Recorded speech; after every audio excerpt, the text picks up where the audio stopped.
People leave, memories don't. Always okay leave a best memories.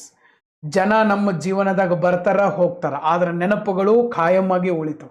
ಇನ್ನೊಬ್ಬರ ಜೀವನದಾಗ ನಾವು ಒಳ್ಳೆಯ ನೆನಪಾಗಿ ಉಳಿಬೇಕು ಹೊರತು ಕೆಟ್ಟ ನೆನಪಾಗಬಾರ್ದು. ಇವತ್ತು ಹೆಂಗಪ್ಪ ಅಂದ್ರೆ ಜನ ತಮಗೆ ಕೆಲಸ ಇದ್ದಾಗ ಭಾರಿ ಚಂದ ಕೆಲಸ ಇಲ್ಲ ಅಂದ್ರೆ ಸರ್ ಓಕೆ ಸೊ ಏನೂ ಇಲ್ಲ ಓಕೆ ಅವರು ಏನು ಮೋಸ ಮಾಡೋಕ್ಕೂ ರೆಡಿ, ಕೆಲಸ ಇಲ್ಲಪ್ಪ ನಮ್ಮಿಂದೇನೂ ಉಪಯೋಗ ಇಲ್ಲ ಅಂದ್ರೆ ಹಂಗೆ ಮಾಡಬಾರ್ದು.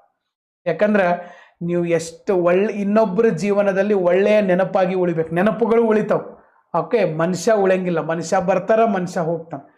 ನಮ್ಮನ್ನು ಯಾರಾದರೂ ಒಬ್ರು ನಮ್ಮ ಹೆಸರು ನೆನಪಿಸ್ಕೊಂಡ್ರೆ ಅವ್ರ ಬೆಸ್ಟ್ ವ್ಯಕ್ತಿ ರೀ ಅಂತ, ನಮ್ಮ ಬಗ್ಗೆ ಅವರು ಮನಸ್ಸಿನಾಗ ಒಂದು ಒಳ್ಳೆಯ ಒಂದು ಮೆಮೊರೀಸನ್ನು ಇಟ್ಟು ಬರ್ಬೇಕು. ಕೆಟ್ಟ ಮೆಮೊರೀಸ್ ಇಟ್ಟು ಬರಬಾರ್ದು, ಅದು ನಮ್ಮ ವ್ಯಕ್ತಿತ್ವವನ್ನು ಕೆಡಿಸ್ತೇವೆ. ಭಾಳ ಜನ ಹಂಗೆ ಕೆಲಸ ಇದ್ದಾಗ ಅಗದಿ ಚಂದ ಮಾತಾಡ್ತಾರೆ, ಕೆಲಸ ಇಲ್ಲಪ್ಪ ಅಂತಂದ್ರೆ ಕೇಳದ ಏನೂ ಗೊತ್ತೇ ಇರೋದಿಲ್ಲ. ಹಂಗೆ ಮಾಡಬಾರ್ದು. ಯಾವಾಗಿದ್ರು ನೆನಪುಗಳು ಶಾಶ್ವತವಾಗಿ ಉಳಿತು. ನಮ್ಮ ನೆನಪು ಬಂದಾಗೊಮ್ಮೆ ಅವರಿಗೆ ಖುಷಿ ಆಗ್ಬೇಕು ಮಂದಿಗೆ. ಹಂಗೆ ನಾವು ಇನ್ನೊಬ್ಬರ ಲೈಫ್ನಾಗ ಇರಕ್ಕೆ ಸಾಧ್ಯ ಆಗಿರಬೇಕು. ಪ್ರತಿಯೊಬ್ಬರ ಲೈಫಲ್ಲಿ ಒಂದು ಒಳ್ಳೆಯ ಮೆಮೊರೀಸನ್ನು ನಾವು ಕೊಡಬೇಕು ಹೊರತು ಕೆಟ್ಟ ಮೆಮೊರಿ ಆಗಬಾರದು. ಓಕೆ, ಸೊ ಎಲ್ಲರ ಜೊತೆ ಚೆನ್ನಾಗಿರಕ್ಕೆ ನಾವು ಪ್ರಯತ್ನ ಮಾಡಬೇಕು. That is the golden thought. ಇನ್ನು ಲಾಸ್ಟ್